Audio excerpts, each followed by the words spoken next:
ទីមេឃស្រអប់ស្ទើស្លាប់ចិនដាធុញថប់អរាព្រោះយ៉ាងបែកគ្នាអូននឹកតែបងនឹកគ្រប់វេលាទ្រង់អូនក្រំគ្រីចង់តាជួបបងផ្ទៃមេឃស្រអប់ស្ទើផុតដង្ហើមនឹកឃើញគ្រាដើមគ្រាដែរកន្លងកាលនៅពីតូច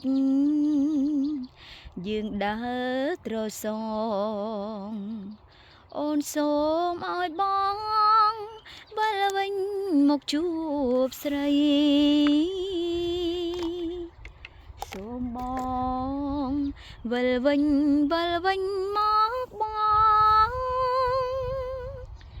សូមប្រស្នេហ៍ស្នងមេត្តាប្រណីអូនសូមសារភាពកំហុសជូនថ្លៃសូមបងវិលវ័យមកជួបនឹងអូនវិញផ្ទៃមេឃស្រអប់ជើងមេឃក៏ឆ្ងាយគ្មានពេលរសាយអរាតម្នេញអូននឹកឈ្មោះបងទុនតឹងទុនទិញសូមបងវិលវិញវិលមករួមស្នេហ៍ផ្ទៃមេឃស្រអប់ទឹកភ្នែកអូនហូរសូមប្រុងបណ្ដោអ្នកកុំកិច្ចកែងចោលអូនម្នាក់ឯងក្នុងសមុទ្រស្នេហ៍អូនបន់ឲ្យតែប្របងវិលវិញ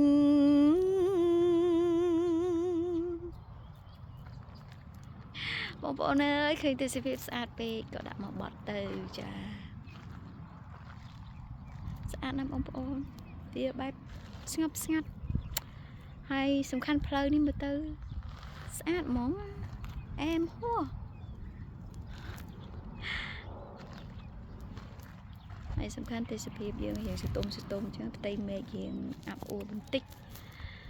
ប៉ុន្តែដល់ពេលទេសភាពនៅខាងក្រោមវិញគឺ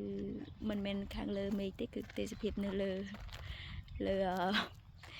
ឋានកណ្ដាលយើងនេះចាវាស្អាតមានវាស្រែមានផ្លូវមួយដែលស្រស់ស្អាតគេធ្វើឲ្យអញ្ចឹងទៅស្អាតណាស់បងប្អូនអើយបាយបាយបងប្អូន